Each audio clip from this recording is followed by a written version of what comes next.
Pembahasan malam ini adalah bicara tentang alam jin.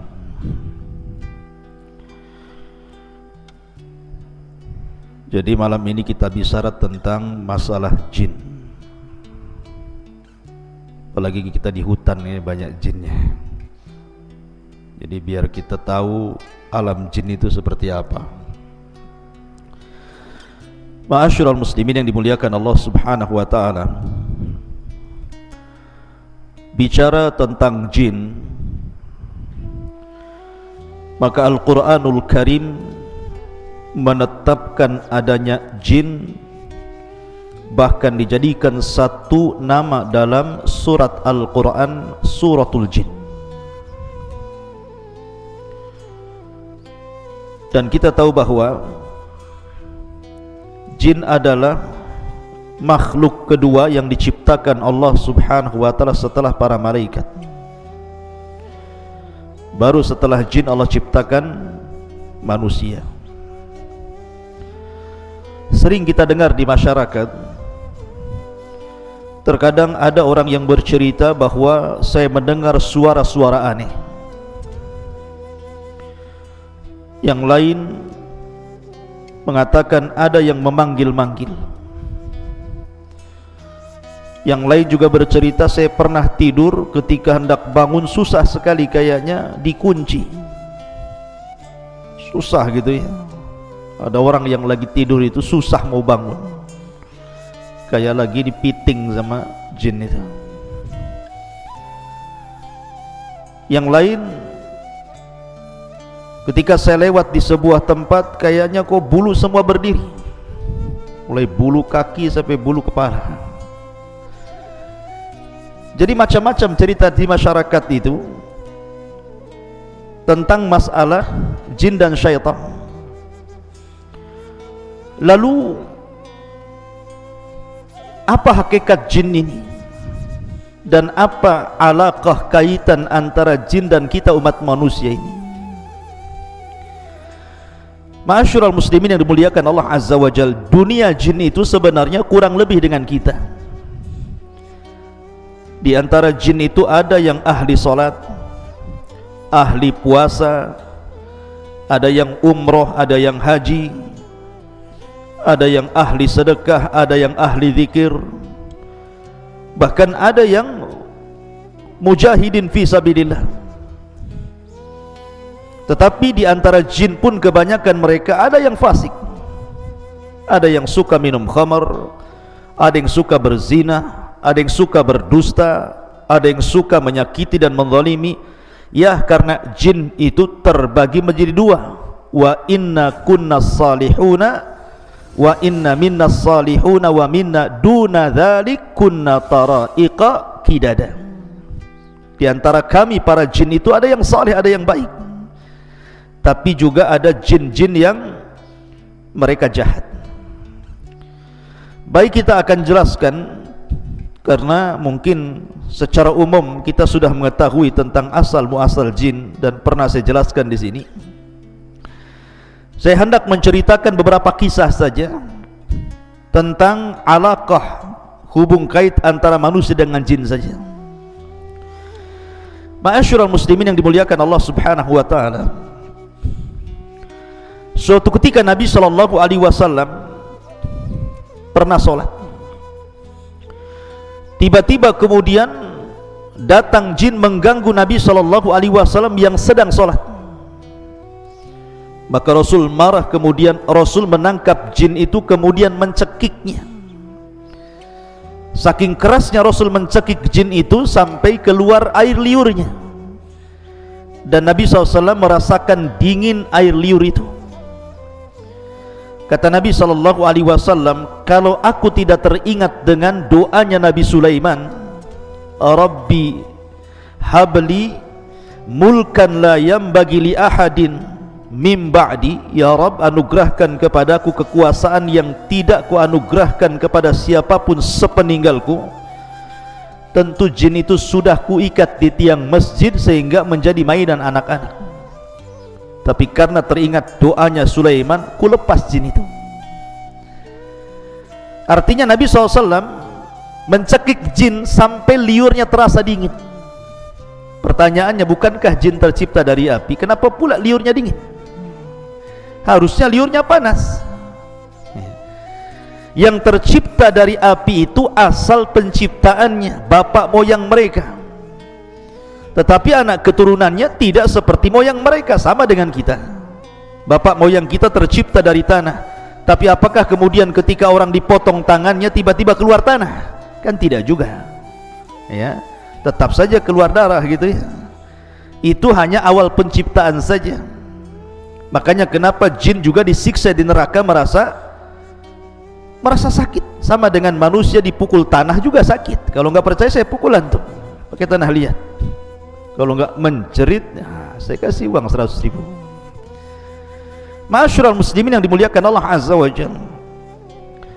Lah, kalau kita melihat cerita-cerita di masyarakat kan macam-macam tuh. Apalagi penakut.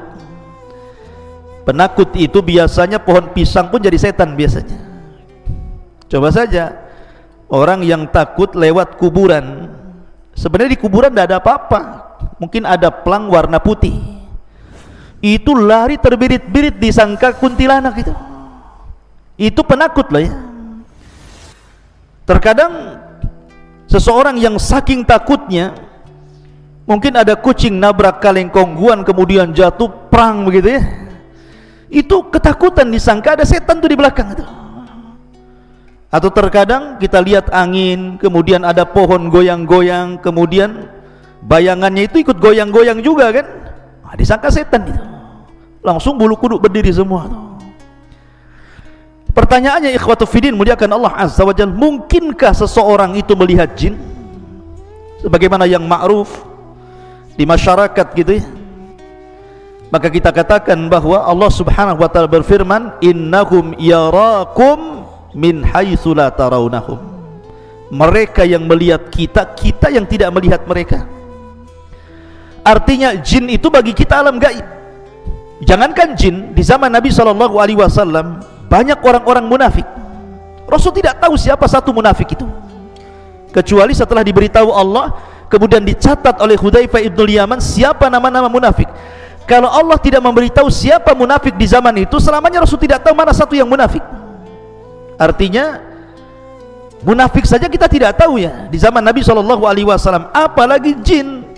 Maka seseorang kemudian kalau masuk ke alam jin, kemudian sok tahu tentang masalah jin tanpa didasarkan Al-Quran dan Sunnah, ketahuilah bahwa dia itu pendusta.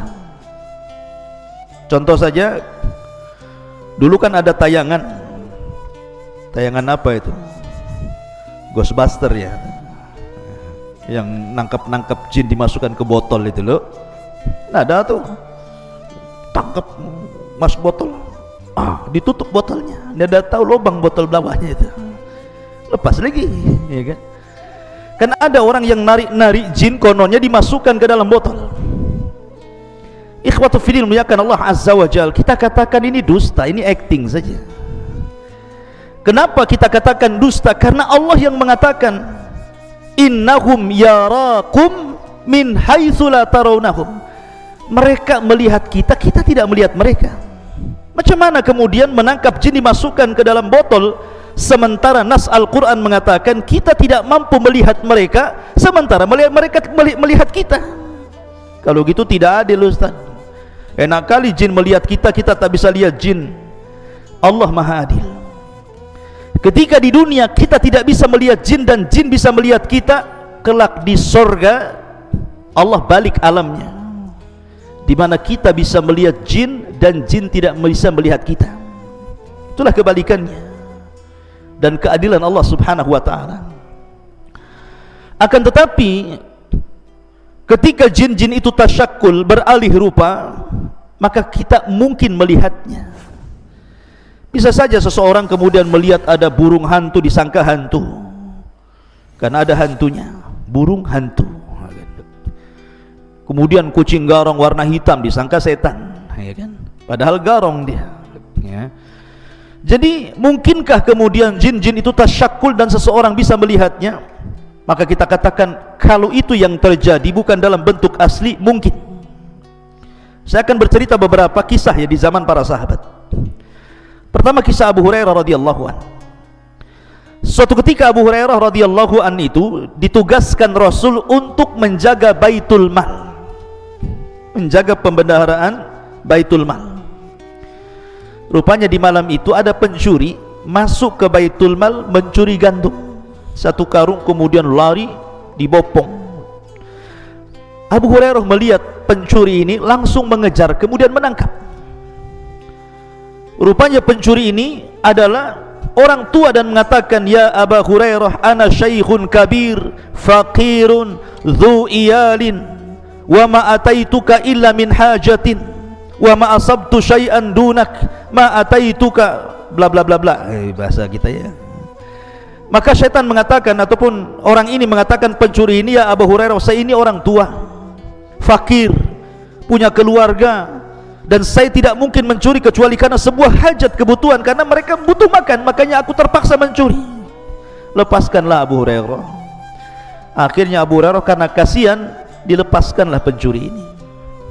Keesokan harinya berjumpa dengan Rasul.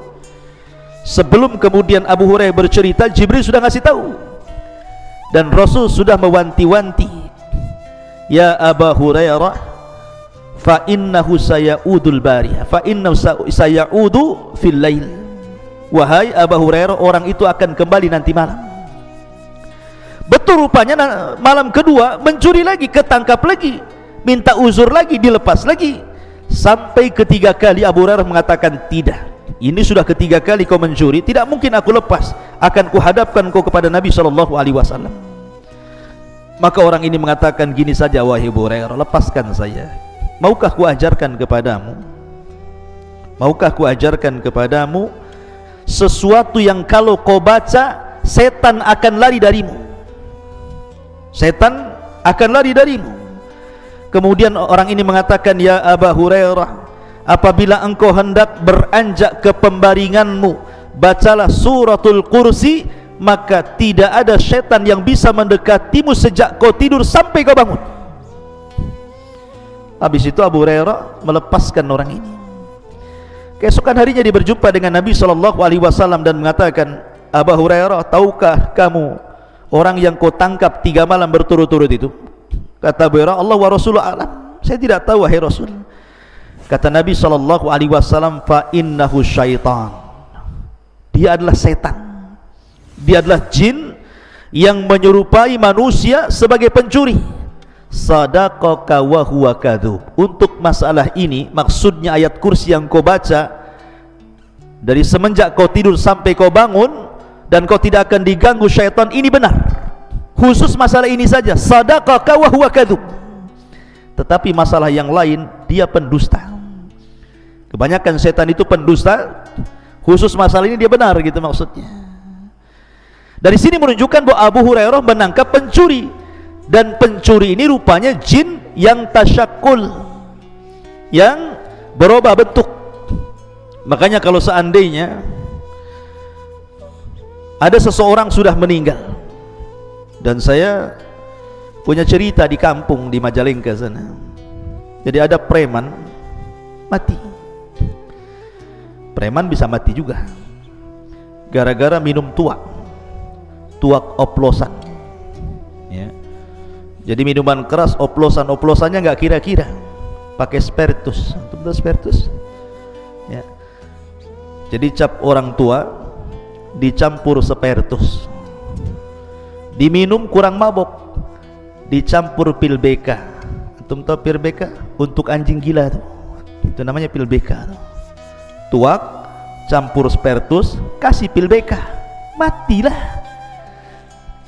Itu bukan oplosan lagi, oplosan kuadrat namanya, oplosan di atas oplosan lagi tuh. Ketika mati, rupanya tersebar di desa itu bahwa preman yang mati itu ada di atas jembatan, sedang duduk. Akhirnya dalam 1 minggu itu, ketika mendengar berita itu, tidak ada preman kampung keluar. Rupanya preman takut sama setan ya. Jadi tersebar berita bahwa dia hidup lagi, setiap hari nongkrong di atas jembatan katanya. Pertanyaannya, mungkinkah itu dia? Saya pernah bertanya waktu di Yaman kepada Syekh Adnan hafizahullahu taala, guru saya yang mengajarkan kitab Fathul Majid, kitab Tauhid, tentang kisah ini. Ya Syekh, saya begini di kampung, persis yang saya ceritakan. Apa kata Syekh Adnan? Dia mengatakan bahwa yang dijumpai itu bukan preman tadi.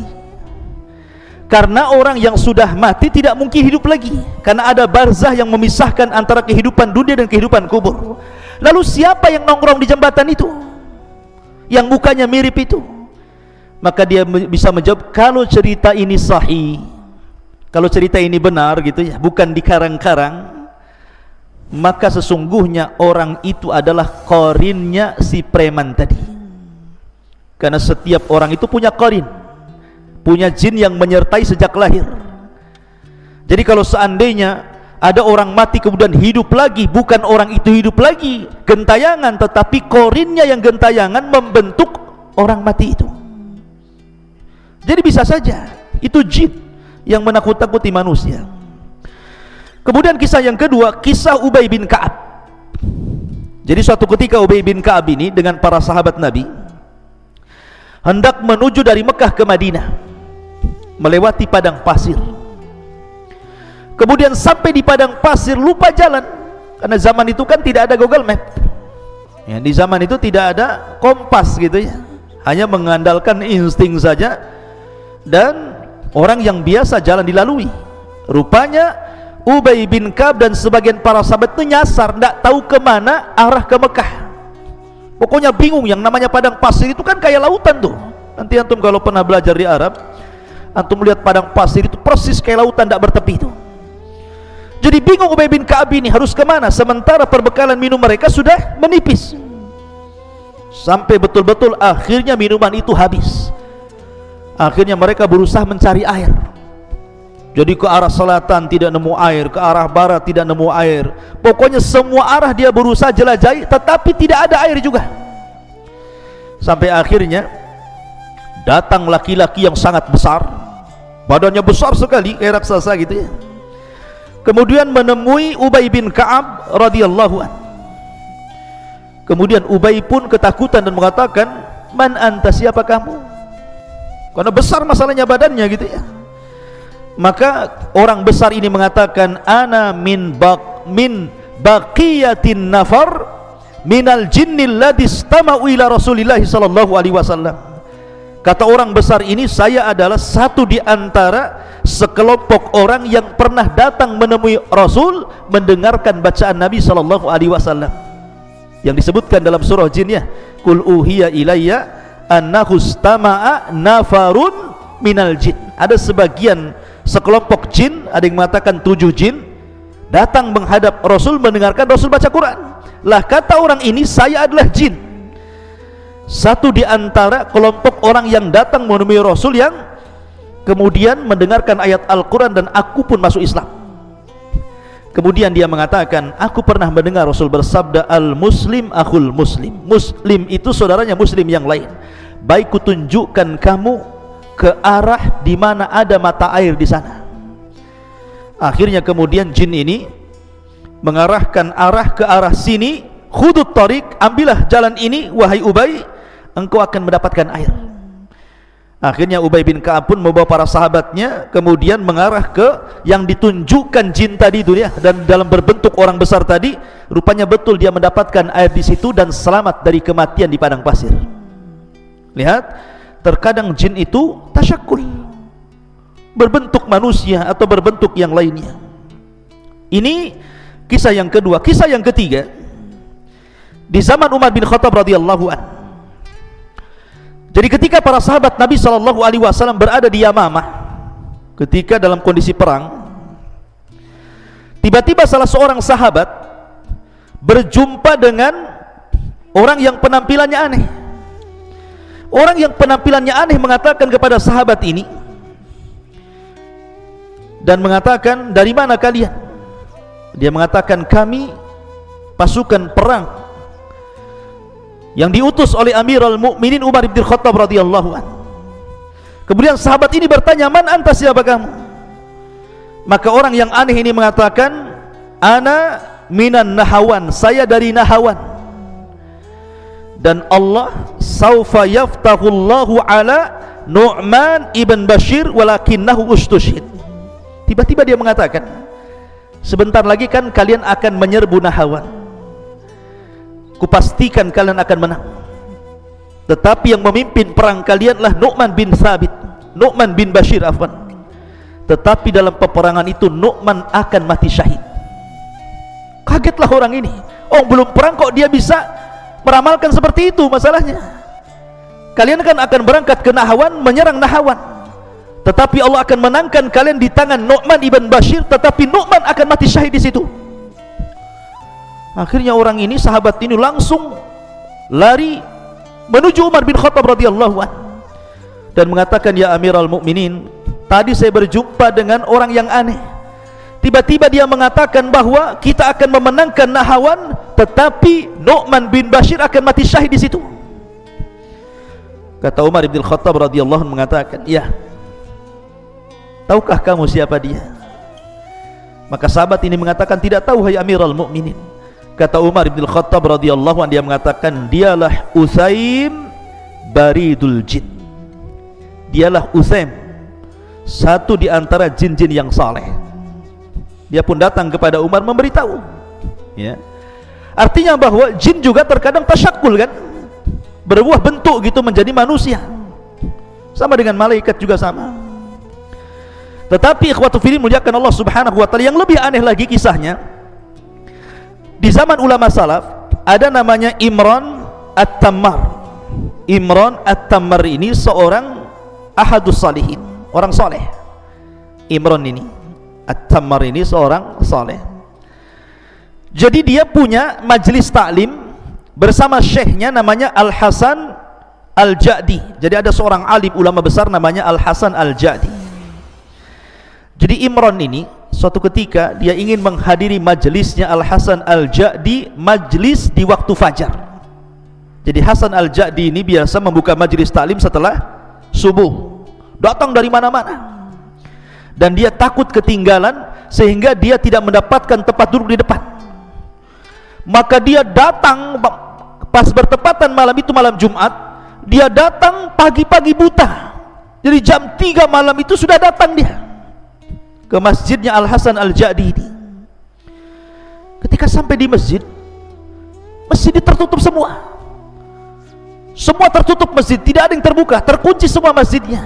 Anehnya, di dalam masjid itu terdengar suara Syekh Al-Hasan Al-Ja'di sedang qiyamul lail, sedang tahajud, dan dikeraskan bacaannya.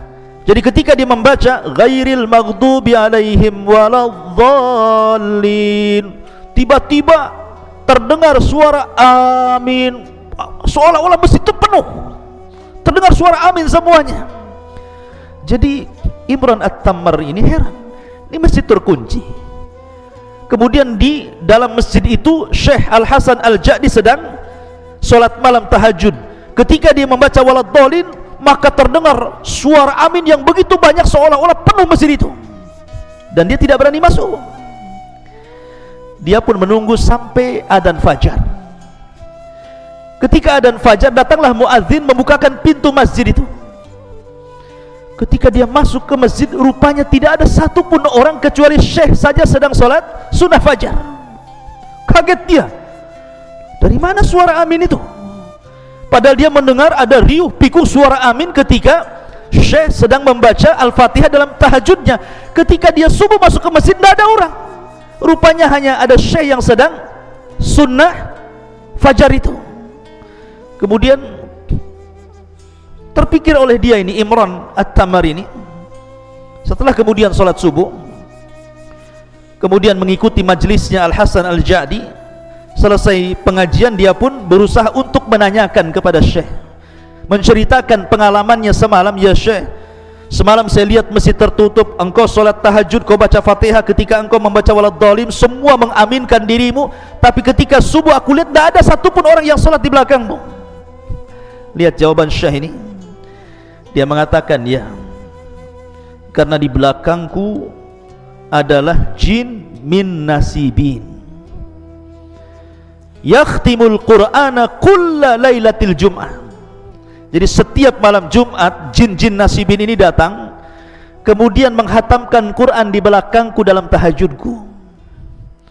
Setiap malam Jumat mereka datang, solat di belakangku dan mengaminkan solatku. Kira-kira nih kalau antum solat malam, Allahu Akbar, ghairil maghdubi alaihim waladdallin, amin. Dilanjutkan nggak tuh solat kita? Langsung antum hidupkan semua lampu, bangunkan kawannya gitu, ya kan? Lihat, syah ya. Artinya bahwa jin-jin juga ada alaqah dengan kita, ada hubung kait dengan kita, maksudnya dengan manusia. Ma'asyiral muslimin yang dimuliakan Allah Subhanahu wa taala. Tetapi ada juga jin-jin itu yang jahat, ikhwan. Tidak semua jin itu baik. Wa inna kunna salihuna wa inna minna salihuna wa minna duna dzalik. Kunna tara'iqa qidada. Jadi kami ini bertingkat-tingkat. Jadi memang jin itu kebanyakan mereka fasik dan kufur, berusaha untuk menyakiti kita anak Adam dan berusaha untuk menyeret kita untuk mengikuti mereka. Tetapi gangguan apapun dari jin itu tidak mungkin sampai kepada kita kecuali memang takdir yang Allah telah catat. Makanya Allah mengatakan la inistama'u ala an yadhurruka bi syai'in lam yadhurruka illa bi syai'in qad kataballahu lak. Kalaulah satu dunia jin itu berkumpul hendak memberikan madarat kepadamu, tidak mungkin madarat itu sampai kecuali memang sudah ditetapkan dalam takdir Allah. Jadi tidak perlu takut antum. Kalau ada dukun datang kepada antum, saya sihir kamu, sihir sajalah. Sambil nyantai ya, saya sihir kamu, silahkan sihir saja ya. Tapi tidak perlu sombong, sihir saja ya. Emang siapa kamu ya. Kuruqyah kamu. Jadi tidak perlu kita sombong. Yang penting kita yakin bahwa kalau mereka mengancam sihir, sihir itu tidak mungkin terjadi kecuali karena izin Allah Subhanahu wa taala. Dan jin itu ada titik kelemahannya. Saya contohkan sebuah kisah. Di zaman Nabi SAW, jadi Imam Hakim meriwayatkan dari Ya'la bin Marrah, dari bapaknya, dia mengatakan, aku safar bersama Nabi. Tiba-tiba aku melihat sesuatu yang sangat ajaib, yang sangat takjub, menakjubkan gitu.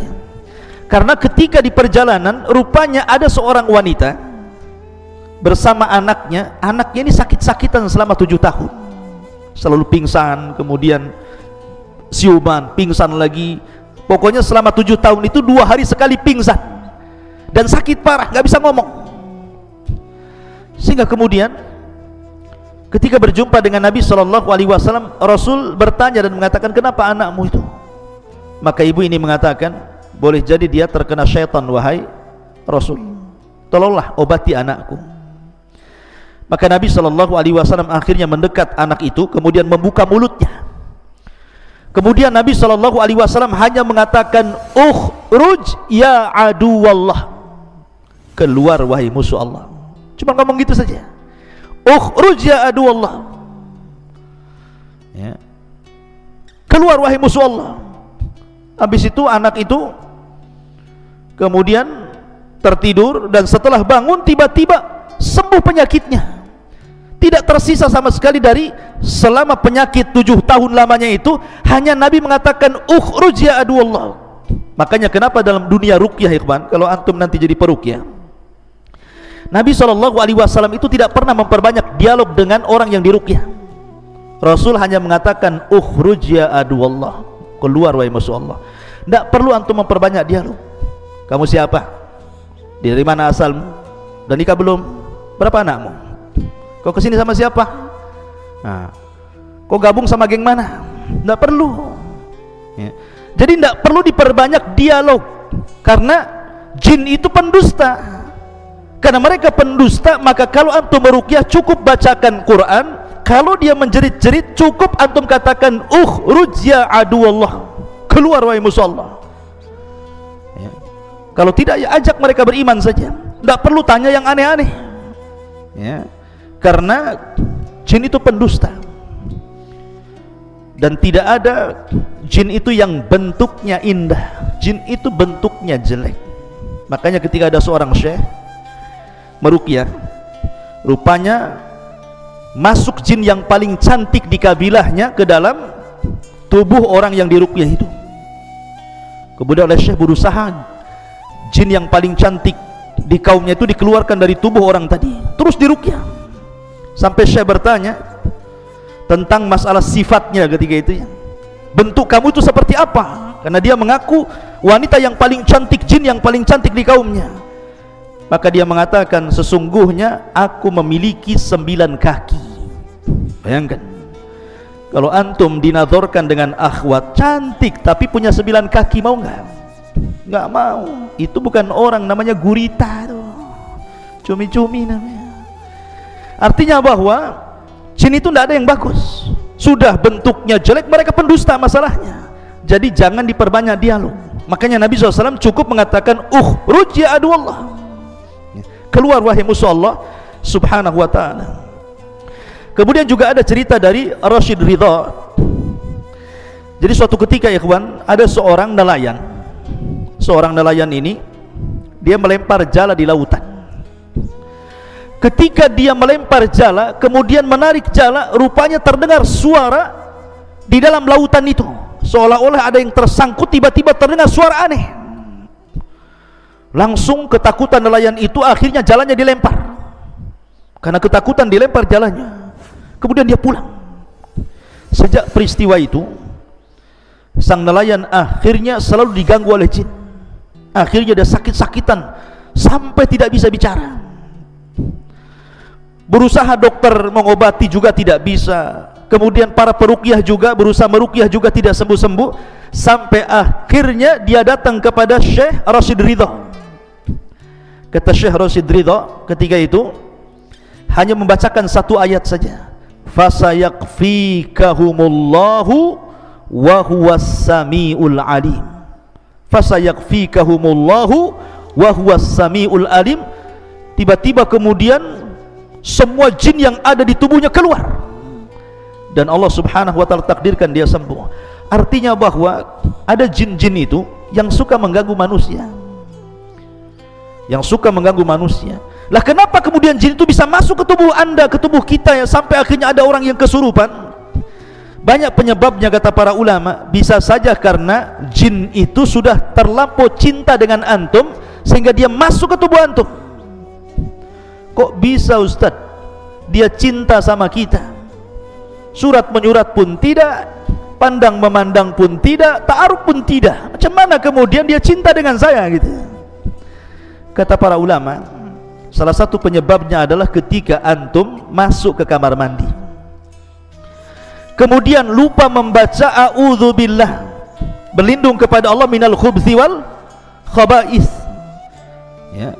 Kalau orang lupa berlindung kepada Allah dari khubthi, setan laki-laki, wal khaba'ith, dan setan perempuan, maka dipastikan ketika antum telanjang di kamar mandi itu, maka aurat kita bisa dilihat oleh syaitan. Tetapi kalau seandainya kita sebelum masuk kamar mandi kita membaca doa perlindungan kepada Allah minal khubthi wal khaba'is, dari setan laki-laki dan perempuan, walaupun telanjang bulat di kamar mandi itu, maka tidak ada satupun jin yang sanggup melihat aurat kita.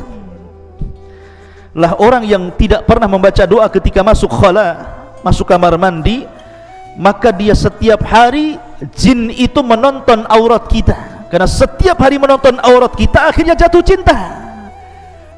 Kalau sudah jatuh cinta, maka dia tidak mungkin melepas kita.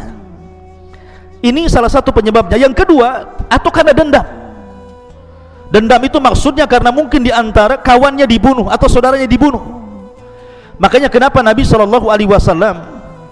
mengajarkan kepada kita, kalau antum kencing di alam terbuka, di hutan Jabal Uhud ini atau di mana gitu kan, jangan diarahkan ke lubang. Siapa tahu lubang itu tempat bersarangnya jin. Karena jin itu kan ada 3 jenis tuh. Ada jin yang berupa memiliki sayap, bisa terbang kemana-mana. Ada jin itu yang berupa anjing ataupun ular. Ada juga jin itu yang hidup di lubang-lubang. Makanya jangan kencing sembarang ke lubang gitu ya. Nanti di situ sarangnya jin, ngamuk dia. Sekarang logika saja, kalau antum di kepalanya dikencingi, marah nggak antum? Marah lah. Antum dikecingi Noval memakai kepalanya, marah nggak sama Noval? Marah. Ya. Jin juga sama, kalau dikencingi yang marah gitu ya. Makanya jangan kencing sembarang kalau di ruang terbuka itu, karena bisa saja akhirnya karena marah balas dendam masuk pula ke jalan darah kita, kesurupanlah kita. Atau mungkin dia itu masuk ke tubuh orang itu karena iseng saja, ya, iseng-iseng saja masuk, ya, karena dia suka ngelamun, karena dia suka mikir gitu ya, dan tidak pernah berzikir, tidak pernah baca Quran, masuk dia ke tubuh kita.